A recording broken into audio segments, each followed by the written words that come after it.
Before I take this episode forward on the series of self-care through self-love of my podcast, I really want to thank everyone for their love, for their responses, and your love, your reactions have encouraged me to do more of these episodes, and I will continue to do them till the time I am able to make some kind of a difference somewhere in someone's life.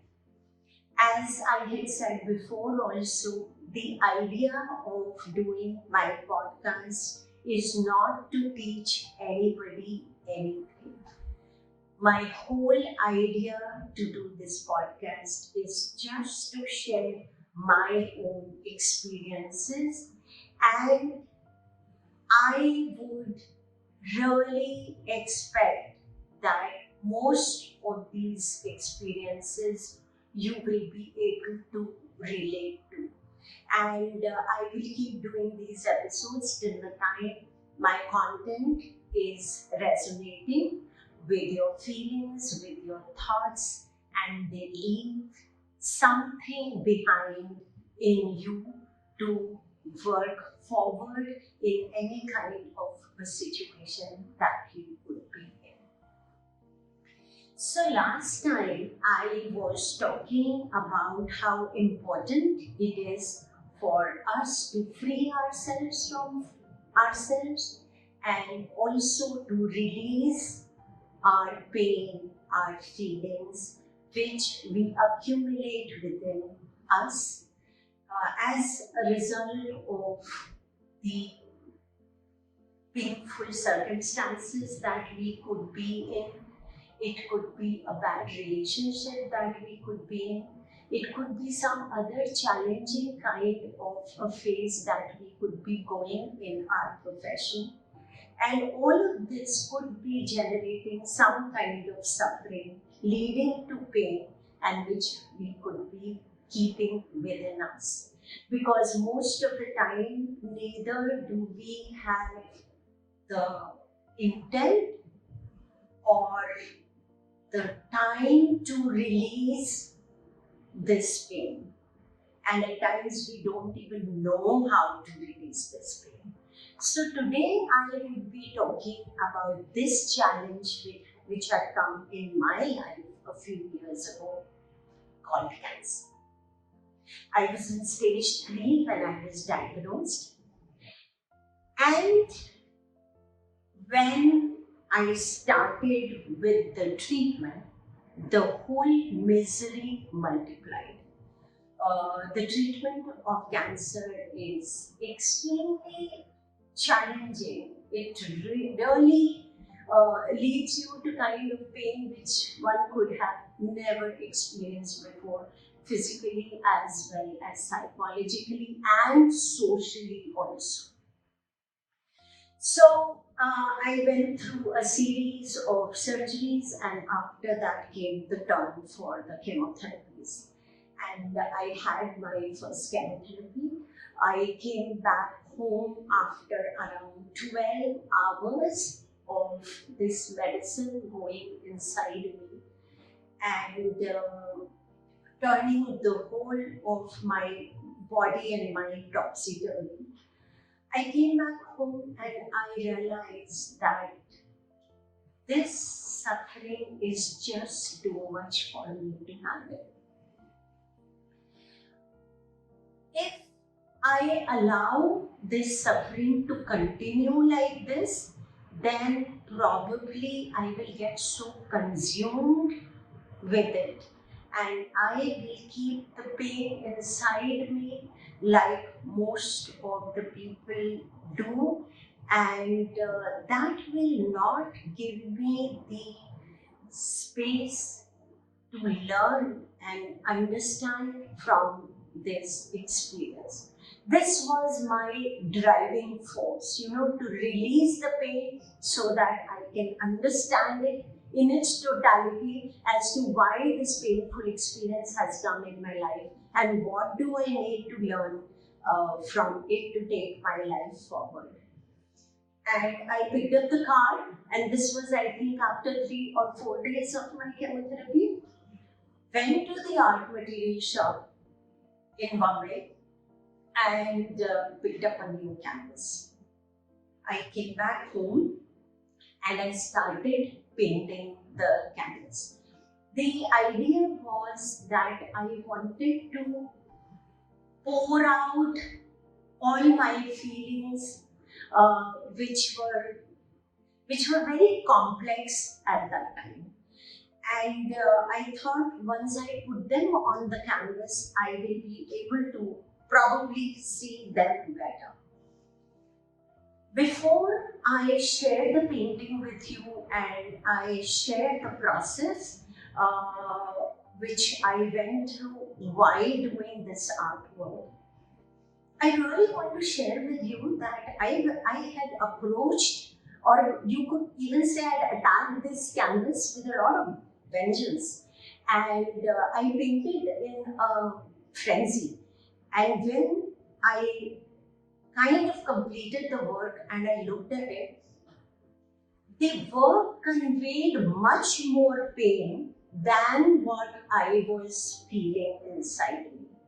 And this made me realize that the pain which I was feeling was much lesser than what I had inside me. So this canvas, it kind of started talking to me. When I had approached it, my idea was to convey my feelings onto it, portray my feelings onto it. But after I completed the work, I saw that this canvas was talking back to me. And that is where the learning started, and that is where the pain started getting released. And while I was still on this artwork, there was an incident which happened and which totally changed the whole game. And I would be sharing that with you. So, this is the canvas that I'm talking about. I started from here because there was so much of pain, and probably I wanted to reflect it with the blood because of the surgeries that I had gone through. And then I took the work up like this. And as you can see that there are a lot of snakes which are interwoven in her hair on this canvas. And some of them are white and some of them are darker in color. This I was basically trying to portray the complicated feelings which were there, the complex feelings which were there, which were so difficult to even identify and catch. So this was the work which I did, and as you can see the eyes over here, there is a lot of helplessness which is there. And this helplessness was bothering me. And during this time only, I went to the hospital. I went to my doctor, and he told me that he is going for a round in the children's ward and I could come along with him. I went with him to the children's ward, and what I found was that there was a small girl of 2 to 3 years old who was sitting on one of the beds, and she was crying, and she was crying badly. She was almost howling. So I asked the doctor, why is she crying so badly? And the doctor told me that this baby, she had a malignant tumor in her brain. And when the chemotherapy was given for as a treatment, she lost her vision. So the girl is now not able to understand what has happened, why I'm not able to see, and that is why she was crying. And I was like so taken aback with this whole incident, that I was still figuring out how to deal with it, what to say. And just then, a young lady, who must be around 30 years, who was the mother of the child, she came and she picked up the child. And just to ease up the situation, I just said, okay, so you are the mother of this baby. She said, yeah. Okay, I said, where is the rest of your family? So she said, when this baby was diagnosed with this tumor, my husband came to the hospital and dropped both of us here, dumped both of us here, and never came back. And nor did the rest of the family. And I thought, what just happened? And she said, but I no longer think about it, because I was getting so angry on my husband, on his family, for not standing by me, that it was consuming a lot of my energy. And I know that right now all my energy, all my time has to go to this baby so that I am able to cure this baby. So she said, I have let him go. I have forgiven him. Not because what he did was right to me, but because this time and this energy I wanted to save for this baby. And this was a government hospital. The lady was not one of those highly educated ones or anything. And I thought to myself that this is a concept which we so often talk about. Letting go, forgiving, but it comes so, it's so difficult to achieve that. And this woman, in probably the worst of the circumstances that one can face in life, was able to achieve this. And just then, another girl who was around 7 to 8 years old, she came and she had one file under her armpit, and with the other one, she held the hand of this lady. And they started walking, and I started walking with them. And I asked this young girl, are you the elder sister of this baby? She said, no, I am also a patient here. I'm on that bed, and I'm also going through the treatment of cancer. But this auntie is alone, and she takes this baby every day for some test or the other. And she has to manage the papers as well as the baby. So I told her a few days back that I will be assisting you when you are taking the baby for the test. And they started walking in a very normal, peaceful way. And I thought to myself, what an extraordinary response this has been, from the mother, from this young girl, and these three amazing people in this extraordinarily painful situation have decided to respond in a way when they are able to work towards the most optimal solution to the problem.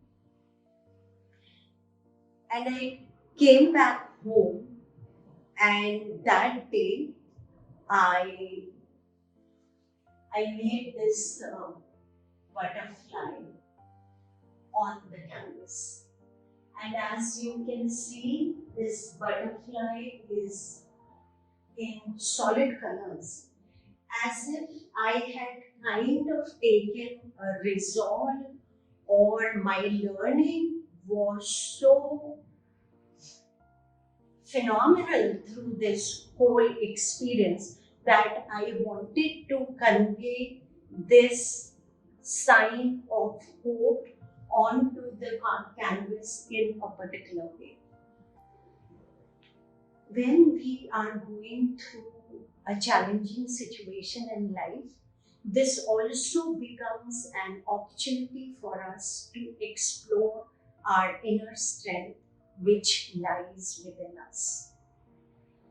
And this is the inner strength which brings you in a space where you are able to think more clearly, more peacefully, and you are able to work out better solutions for the problem that you are in. I had named this work of mine as Yearning, and I really want to read those two lines which I had written about this painting. So, yearning, the agony of going through physical and mental pain. The agony of going through physical and mental pain produces a yearning to find the cause within. And from here, the journey starts. From here, the journey starts to locate the pain points, understand the accumulated pain and misery which is there within us, and learn ways and give time to ourselves to release this pain. Because from here, the journey becomes joy.